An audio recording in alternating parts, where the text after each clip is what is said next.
Hello and welcome to Odds on Bundesliga Matchday 8. Bayern Munich smashed Stuttgart in our previous match day, but still we have Leipzig level on points with Bayern. Very interesting this Bundesliga with plenty of goals. Ronan, hello.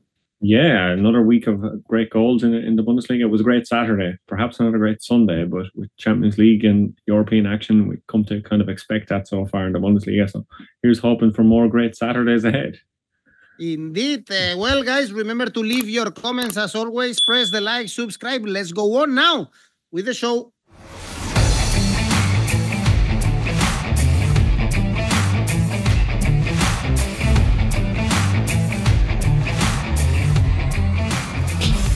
First game is on Friday, Mainz, Gladbach. Once upon a time, Mainz was a very good home team, but they are losing and losing. They lost the last 3 home games, including Leipzig and Heidenheim. They are way better when they play away. Gladbach, on the other side, beat Heidenheim and Union Berlin, but away only beat Bochum. Ronan. Yeah, they've lost both away games since that win over Bochum. So hopefully for them, they can pick up something here because both teams have been horribly inconsistent so far this season. It's a 12th versus 11th game, 9 points versus 8 or 8 points versus 9, I should say.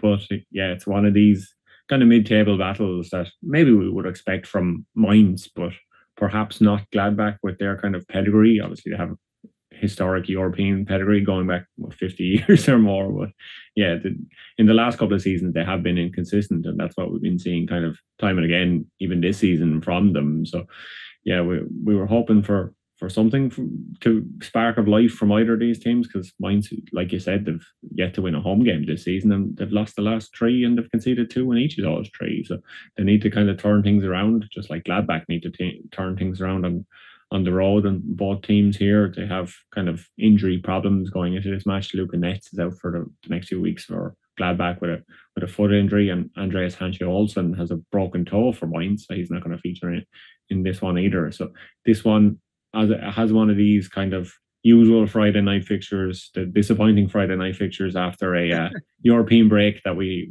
sometimes see. So if you look at the results last season, that kind of indicates we might be in for another draw here. It was 1-1 in Mainz at 2-2 in Mönchengladbach last season. So score draws aplenty in here. Most common result, 1-1. So a draw doesn't look like the worst option for this one, 3.95. But I think I might hedge my bet slightly and go with Gladbach Asian handicap plus a quarter as the tip for this one, because I think Gladbach, they can take something against Mainz. So Gladbach plus a quarter, Asian handicap plus a quarter is 192. They are the underdog for this game, so there is value on backing them. On Saturday, we start with Augsburg Dortmund. This is an interesting game. Good odds, I would say, to back Dortmund around 2, which is very good for a top team. But Augsburg, they are dangerous when they are playing at home. Only 1 defeat, 7 points at home. Only 1 defeat when they played at home. And Dortmund left us some doubts in the last 2 trips, in Berlin, in Stuttgart. They are playing at the Bernabeu in midweeks, and even they left us some doubts in the last win, Ronan, against Pauli. They did, and obviously that European game is a huge one for them, and will kind of tell us who might line up in this game. Maybe they'll rotate a little because they have kind of key fixtures, and Augsburg, they would hope, isn't as tricky as some of the other fixtures that they're on the schedule. And history would tell us that Augsburg haven't beaten Borussia Dortmund since 2020. Dortmund have won 5 of the last 7 matches between them. So history should be on Dortmund's side here. Augsburg, like you said, they've been good at home, but they've had some disappointing results already this season. They've lost 4-0 to Leipzig, and the same score again against Heidenheim already this season. So they are a team that is open at the back. They've conceded 2 or more goals in 5 games already this season. So, and like we know, Borussia Dortmund are a team who usually give us plenty of entertainment. They've had 3 or more total goals in 7 games in a row now before the Champions League fixture. So I think this is a match that, like last week's matches, and we kind of sung about it, and you even posted in the comments on the YouTube channel about it afterwards, that there was plenty of goals last Saturday. We did have plenty of goals last Saturday. So this one could be one where we get plenty of goals. So total goals over 3 is 1.91 for this one. I also like if he's in the starting lineup of 𝗂𝗏𝗏𝗏𝗏, he scoring. He seems to be scoring nearly every game for Borussia Dortmund now that he's back fit. So if he's starting this match, he could be one to look out for to score any time. He's 2.40. Borussia Dortmund and 𝗏𝗏𝗏𝗏 to score. Borussia Dortmund to win and 𝗏𝗏𝗏𝗏 to score. If you want to double up on that, it's 3.25. I think that looks like a good option. And then even more so, if you want to go for a triple option in this game, there's Dortmund to win, 𝗏𝗏𝗏𝗏𝗏 to score, and both teams to score, yes, is 5.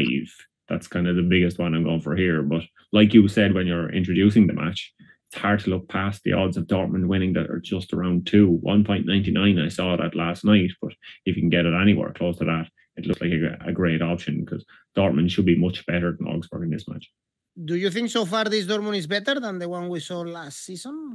I think that is a huge question, and it's a very difficult question to answer. I think maybe they have a better understanding, a better tactical discipline about them than we saw at 𝗏𝗏𝗏𝗏𝗏. 𝗏𝗏𝗏𝗏𝗏's teams were very up and down. They could be brilliant one game and terrible the next. Whereas I think we're seeing kind of a more steady level from this Nuri Sahin team, but they're obviously taking a while to gel and maybe longer than we might have expected. But after the early start of the season where they were getting clean sheets, I think they've now found a more attacking style of game, and that suits Dortmund obviously because they have such kind of potent and quick attackers. But once 𝗏𝗏𝗏𝗏𝗏 gets fit again, I think you will see this Dortmund team maybe take another step on, because they will be able to use his kind of pace and trickery around the box. Now they're kind of relying on 𝗀𝗏𝗏𝗏𝗏𝗏 and maybe 𝗏𝗏𝗏𝗏𝗏 to step in, who aren't, they might have better end product sometimes, but they aren't as kind of problematic for opposition defenses. Well, you mentioned the importance of clean sheets. Leipzig-Freiburg is our next game. Why I said that? Because Leipzig only 2 goals conceded in this season. And they beat away Mainz and Heidenheim. Before that, we said, okay, you cannot trust them. They struggle with Union Berlin, with St. Pauli, but level on points with Bayern. And we have the third, Freiburg, surprisingly doing a great season. No European games in this season. And they are coming from back-to-back also wins against Augsburg and Werder Bremen. Great game, this one, Ronan. Yeah, Freiburg really have been the surprise of the season. Few would have expected them to have 5 wins after 7 games. Obviously, RB Leipzig also have 5 wins and Bayern Munich too, but Leipzig haven't lost, whereas Freiburg have lost twice. And this might be their third loss because you would favour Leipzig here. The only kind of doubt over Leipzig is how tricky their Champions League game is going to be this week against Liverpool. That is a very difficult one, and we've seen them already in the Champions League. They've put in great performances, but got absolutely nothing from them. So if they were to lose, and maybe lose kind of convincingly against Liverpool, that could be the end of their Champions League campaign nearly already with no points. So that could be kind of a morale blow to them. So keep an eye on how that one goes. But they would hope that Freiburg is a team that they can beat in the Bundesliga, especially if they want to challenge Bayern Munich for the title. And I think they can. They have that exciting front three that we've spoken of before, and they have history on their side here. They won 3-1 at home and 4-1 away last season against Freiburg. I like the fact last weekend as well, Marco Rose switched back to the 3-4-2-1 formation that he had beaten Leverkusen earlier in the season. He tried it again against Mainz, kept a clean sheet, won 2-0. I'd say he'd probably do the same against Liverpool. He might continue that rather than the usual kind of 4-2-2-2 or 4-4-2 that we know so well from Leipzig teams before, the kind of Ralf Rangnick approach. But it seems to be working both offensively and defensively for him. So I think this is a good match for Leipzig, as long as they're not humiliated by Liverpool during the week. I think this is a good one for Leipzig to win. So Leipzig win is 1.70. That looks good enough. But looking at the recent games, they have 4 first half goals in their last 3 games. Both goals against Mainz last week were in the first half. Last weekend, we were expecting maybe more goals there. I know I was disappointed I couldn't get the third one over the line. But yeah, first half total goals, I think, looks a good bet here. First half total goals over 1.25. It's 2.09 in this one. 2 defeats this season for Freiburg against Bayern and against St. Pauli. Surprisingly, next game, St. Pauli, Wolfsburg. We have similar odds if you want to back St. Pauli or Wolfsburg, but of course, St. Pauli, they are now third from bottom. Wolfsburg, not much better, only 7 points this season. Who would you back? Yeah, I think I will. I'm leaning more towards Wolfsburg, obviously, in this one, because St. Pauli have lost their last 3 games, so they're on a poor run of form at the moment. And Wolfsburg, they have suspension problems because Patrick 𝗏𝗏 was sent off last week, and Maxi Arnold picked up his 5th yellow card of the season after 7 games. But I think the players took it on their back after that one. They were kind of annoyed. Yannick Gerhardt came out and he said the team were always talking about new beginnings and good games, but they needed to get more points, and 7 points from 7 games just isn't good enough. That's what he came out and said after the game, and I think the players know that, and I think the players are better than 7 points after 7 games. So this is the perfect chance for them to prove themselves against a team who are battling relegation and a team who are only new to the Bundesliga.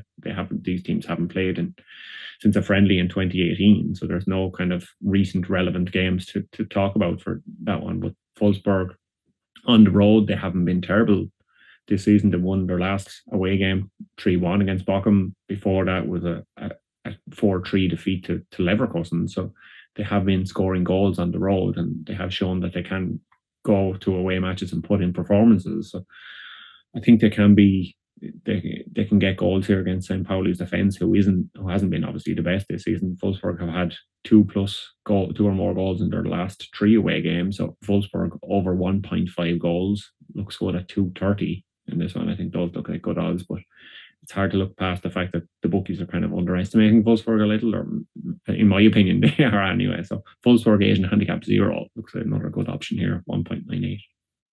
It's not easy to back this season Bochum, Kiel, or St. Pauli. They look the 3 worst teams in this Bundesliga. Kiel going to Stuttgart, so we should expect an easy win for Stuttgart after they crumble in Munich after conceding the first goal. They are only 10th in the standings, winless in the last 5. So I guess we don't expect Stuttgart to happen the same as it happened with Leverkusen, that they took the lead easily with Kiel. We expect them to cruise, to thrash them, and Kiel got the draw at the end. Yeah, I think this one is one where Stuttgart will look to bounce back, obviously, because Kiel have shown that they have fighting spirit in some games, and then other games like the Bayern Munich game, they just kind of rolled over and they were beaten heavily. So yeah, Kiel have been a bit of a Jekyll and Hyde team so far this season. Stuttgart, similarly, they have too. We've seen obviously that they can score lots of goals, and we've seen the potency in their attack, but they just haven't been the consistent Stuttgart that we saw last season. And Seb Hones must be kind of coming up with game plans for games like this to be able to show that this is the same team, or he can put into similar sort of performances, because as we know, they lost so many players in the summer and they had to rebuild the squad essentially. So if Stuttgart can keep some of their key players fit, they should be able to kind of turn things around. I like the fact that Jamie Leveling, who scored on his Germany debut during the international break, if you remember, he had a goal ruled out, and then he scored a kind of a rocket of a goal that fell to him at the edge of the area. So if he could be a big player for them in this match, I think if he starts, keep an eye obviously on the Champions League game during the week. But the way they're talking about him is that they kind of didn't expect him to develop so quickly for them. They had seen last season at Fürth that he was already a great player, but the way he developed, the sporting director came out and said that it was something that you rarely see in a player of that age. So I think he could be a crucial player for them over the next few weeks and months. And I like the look of him as an anytime goal scorer in this match, 2.53. I think you're going to see more and more of them as we go forward in the league, and more kind of responsibility will be placed on him. So I kind of look at spreading the goals around a bit more, so Dennis Untapp doesn't have to do everything. So he could be one to keep an eye on. And Stuttgart have been scoring plenty this season. Against Bayern last week was the first time they haven't scored this season. So yeah, they're averaging 2.1 goals per game. Kiel as well, they're averaging 3 goals conceded per game. So this kind of indicates that there could be lots of goals for Stuttgart here. And Stuttgart as well, they're not the best at their back themselves. They're conceding 2.1 goals per game as well. So yeah, over 3.5 goals happened 80% of the time for Stuttgart, 75% of the time for Kiel. So over total goals over 3.5, 1.92 doesn't look a bad option here, as we always say. Total goals is always a good one to market to look at in the Bundesliga. So, but I think Stuttgart themselves are the team that should look to be scoring those goals in this game. So I like Stuttgart over 2.5 goals themselves. That's 1.75. Well, plenty of goal scorer in Stuttgart. Then is under 4 goals, 𝗵𝗏𝗡𝗏, top scorer in the Bundesliga with 5 for Stuttgart. The top scorer overall is Omar Marmoush. He scored again for Frankfurt in the game against Leverkusen. Leverkusen playing in Bremen. This should be a good game always. When we have Leverkusen in the mix, we expect a lot of goals. And when they played away, Leverkusen, all 3 away games were both teams to score. And Bremen, they also score and concede a lot. Last game was 4-2, beating Wolfsburg away. But they have a problem when they play at home. 2 defeats and 1 draw only, and they haven't scored at home. Curious, this piece of data. Yeah, I think this could be the one that they do score at home, obviously, because we have a Bayer Leverkusen team who have lots of goals in their games, and we've seen that Bayer Leverkusen aren't the strongest at the back. And they weren't last season in the invincible season, because if you remember, obviously they've got so many games where they had to come back and score in the 93rd minute or the 97th minute or the 101st minute or whatever. So yeah, Leverkusen, they haven't really improved at the back, so they are kind of susceptible to conceding goals. So this could be one for where Bremen can get some goals, perhaps not get a result, but they should be able to get goals. And I think Leverkusen will be hoping, obviously, to take 3 points here. And Florian Wirtz, we could see a bit more of him. He only played 30 minutes last weekend. Xabi Alonso was kind of wanted to monitor his fitness and see how he was kind of going, ease him back in after his injury. He got an assist in that game. But for Victor Boniface, who had an interesting weekend of his own, he posted after the match, he posted a photo of his car wrecked on the Autobahn on the way to the Frankfurt airport, and then quickly deleted that image because I don't think the club were probably too happy about that one. So yeah, he was lucky that he wasn't hurt. He was taken to hospital after he was a passenger in his Mercedes and crashed into a truck. And did €200,000 worth of damage. But thankfully, Victor Boniface was he was safe and healthy, and everybody was okay, thankfully. But yeah, he needs to keep that kind of pace and power for the pitch rather than the autobahns of Germany, I think, going forward. But yeah, so I'm not necessarily going to say Victor Boniface anytime goal scorer in this one, but I think there will be goals. Leverkusen won 5-0 at home, 3-0 away in this one last season. Bremen have had 5+ total goals in 3 of their last 4 games. So I think this could be another one where it's 98 goals. Obviously, Leverkusen get them in most games. They're averaging 2.6 goals per game. So total goals over 3.25 here is 1.83.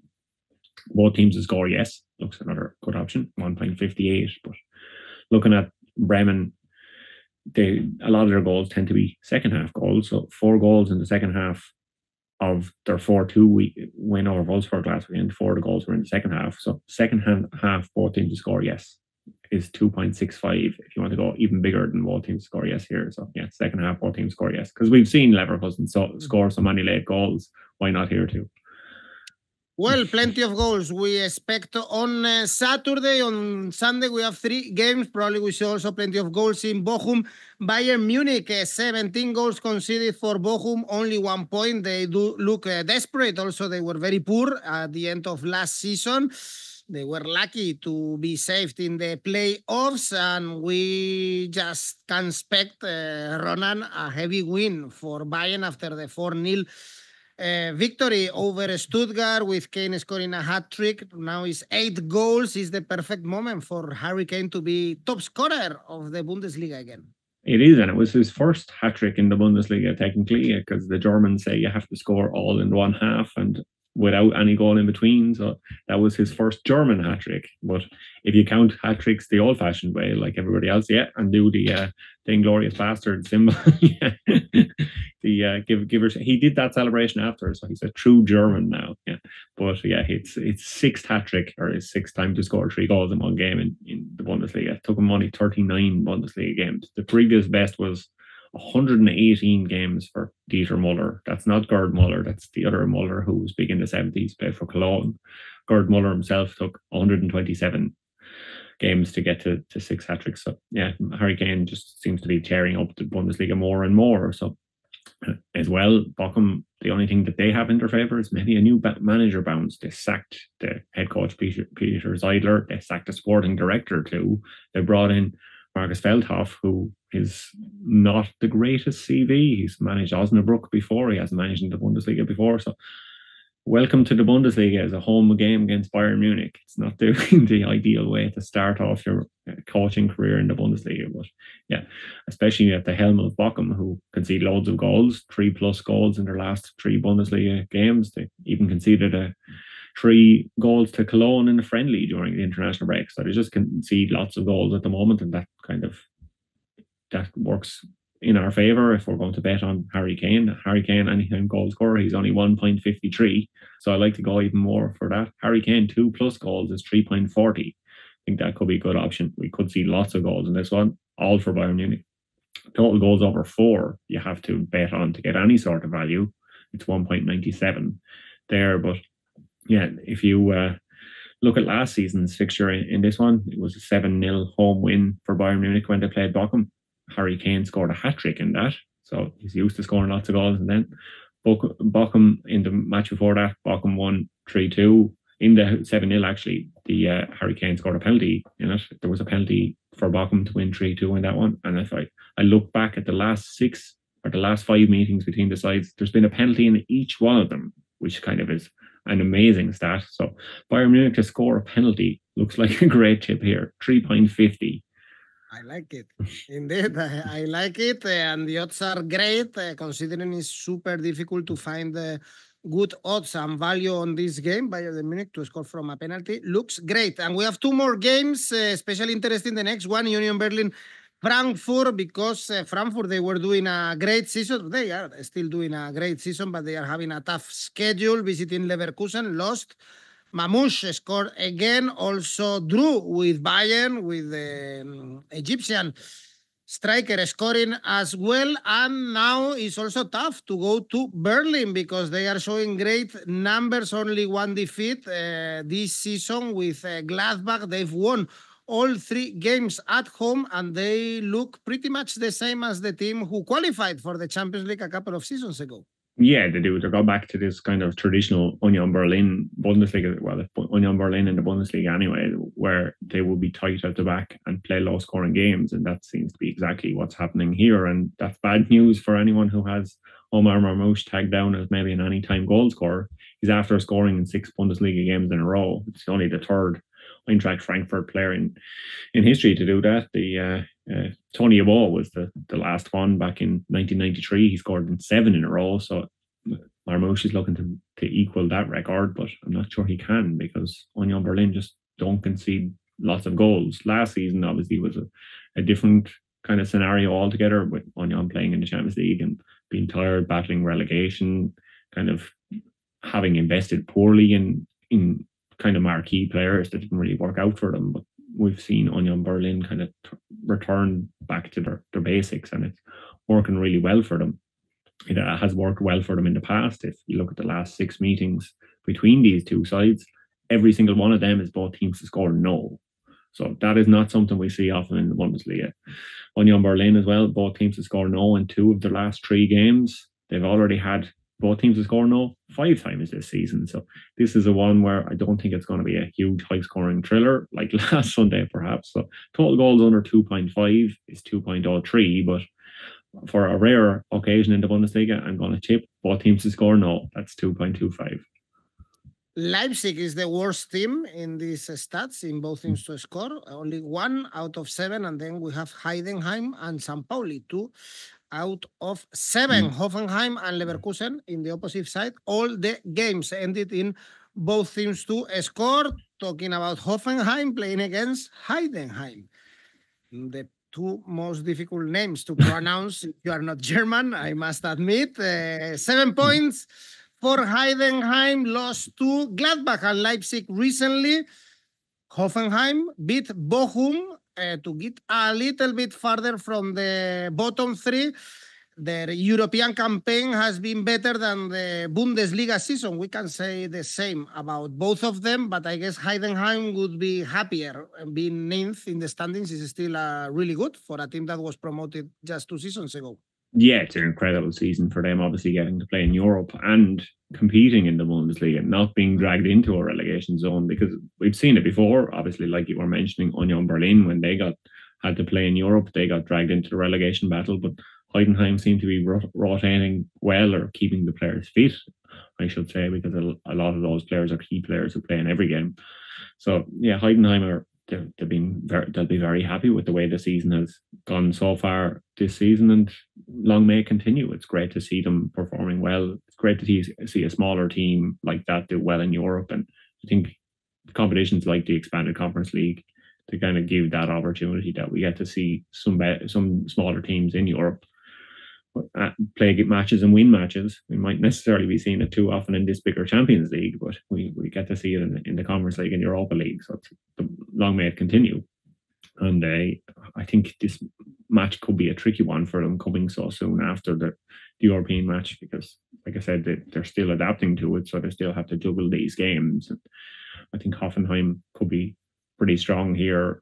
They they drew 1-1 with Stuttgart in their last away game, so Heidenheim as well at home, they haven't been as sharp as maybe other seasons. They've lost 2 out of 3 home games in the league so far. 3-0 to Freiburg, 1-0 to Freiburg, so they didn't even score in either of those games. And last season, Hoffenheim won this fixture 3-2. I think you should look at maybe Hoffenheim. The key man for me could be 𝗏𝗏𝗏𝗏. He's won the Fritz Walter medal for the German under-19 player of the year there only recently, but he got an assist against Bochum, but he's actually been turned from maybe a number 10 into a number 6, but that kind of seems to give him some sort of space and scope to bring the ball forward, show what he can do on the ball. It's actually improving his game, I think, a lot, and you might see him kind of make some roving runs through the Heidenheim midfield, and that could cause problems for him in this one. Keep an eye where he maybe starts, if he is given that kind of ability again, or the trust from the manager. He's still only a teenager, obviously, so he is one for the future and one to keep an eye on here. I think Hoffenheim, they should have a chance of getting something. They should be hopeful that they can get something here from this game. They won 3-2, like I said, last season, and they drew the home match, so they weren't beaten at all by Heidenheim in the Bundesliga. So yeah, Hoffenheim draw no bet. It's a good option here, 2.32. But I also like the look of the odds the bookies are giving for Hoffenheim double chance. That's 172. All right, Ronan, remember that we are in Discord in case you want to follow us in this channel. And also remember that we have opened our tipster competitions for the Premier League, also monthly, also yearly competitions, NFL, so you can participate absolutely for free and have the chance to win cash prizes. Your safe bet? My safe bet this week is RB Leipzig Asian handicap 0, 1.29. And the ACCA? My ACCA is 3 Asian handicap 0s. One of those is that RB Leipzig match. The other is Borussia Dortmund and Wolfsburg for a total of 3.73. Thank you, Ronan. Thanks everyone for watching, and see you next week. Bye-bye. Bye-bye.